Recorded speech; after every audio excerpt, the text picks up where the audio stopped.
Sharon Horne-Ellstrom here. Hey, happy day. Let's talk about how to make sure you dodge a bullet every single time when you're supersizing and growing your business. How is that even possible? Well, the expression dodge a bullet came from World War I, when the soldiers would have discussions and talk about the bullets whizzing by them that they would quickly get out of the way of and that had missed them. Now, of course, the only people talking about dodging the bullets were the people that actually got missed by the bullets. The people that got hit weren't talking about that, but the expression dodged a bullet became popular at that time. So it's a relatively new expression, but it's really, really popular. I mean, I've had tons of experiences in my life where I have felt like I've dodged a bullet.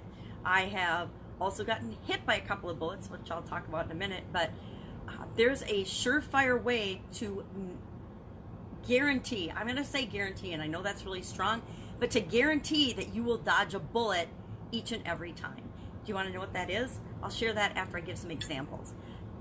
Dodging a bullet means, of course, escaping a close call, a near miss. In safety in corporate America, we talked about near miss safety incidents or injuries that could have happened but didn't. We would call them a near miss. That would be a good example of dodging a bullet. Have you ever dodged a bullet? Have you ever not gotten into a school or not gotten a job that you wanted, only to find out that there was some really good, compelling reason that it was best that you didn't get into that school or you didn't get that job? When I was going to college, I wanted to go to, I don't even remember what college it was. I only applied for a couple. And I didn't get into one, which I was shocked and saddened about. But it turns out that my best friend, our senior year, got into a rollover car accident and broke her back.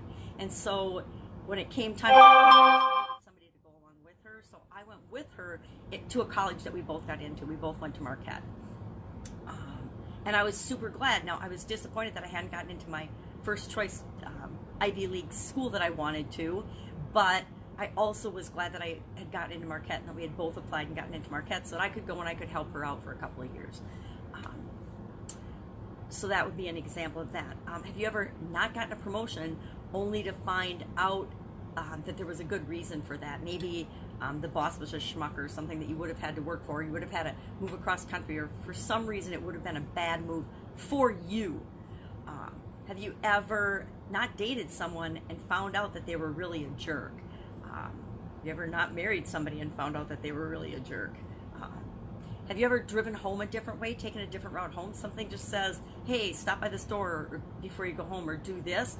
Well, that happened to me. I went home a different way, and the bridge that I normally drive over collapsed and killed a bunch of people. That happened a few years ago. Have you ever not made an airplane only to find out that there was something wrong with that airplane, or that that airplane crashed or something? Have you ever not gone on a trip somewhere and then it turns out that they had like bad weather, like a tornado or a hurricane or something? I've had that happen to me as well. So almost all of us can think back. We can look back through our life and our experiences, and we can see situations where we dodged a bullet, where we had a near miss or a close call. I think of the movie The Matrix whenever I hear dodged a bullet, because that is probably the clearest example of visually showing us how to bend and dodge a bullet, how to not get hit by a bullet. Love those movies. I think maybe for the message more than for the actual quality of the movies.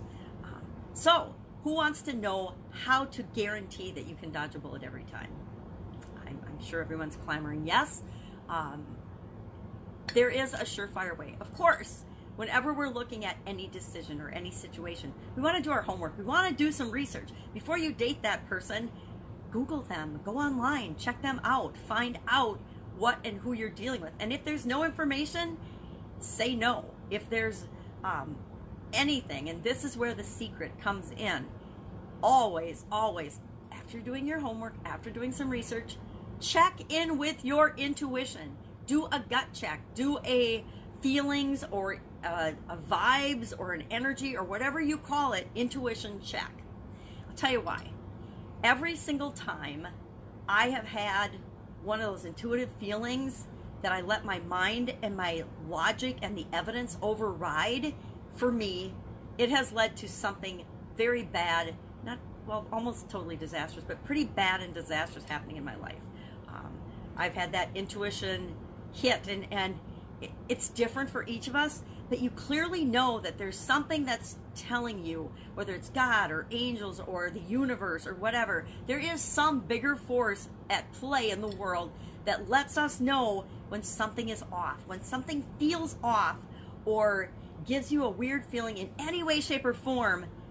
Either do a whole lot more homework before you say yes to it, or say no. If you have to make a quick decision, say no. A confused mind says no for a reason. It's telling us that the thing that we're looking at isn't right for us, at least not right now at this time in the way it's being presented to us. It doesn't mean it won't be right for us in 5 minutes or in 5 hours or in 5 weeks or 5 years, but it's not right for us personally right this very minute. And whenever we honor and listen to our intuition, it will never lead us astray. Now, if you've never listened to your intuition before, and if there's, if you're a man, you may not have. We women, I think, are a little bit more tapped into that. You might have to figure out how it works for you. For me, it might be a feeling in my stomach. It might be a nudging feeling in my head. I might get a little buzzing in the back of my neck or a tingling in my shoulders. It's different every time, and it's different depending on the situation.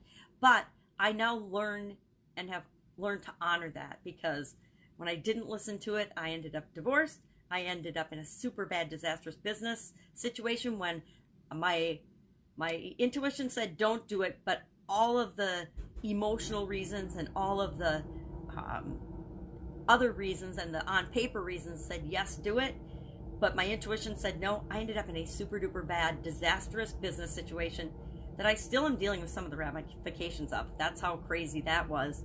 And the other time I didn't listen to my intuition, I actually ended up having a sudden cardiac arrest and dying. So those are just the 3 big ones that I can think of right now. But I'm sure if I were to spend some time thinking about my intuition and near misses and close calls, I could probably come up with a list, just like any one of us, of hundreds and hundreds and hundreds of things and here's the trick about it.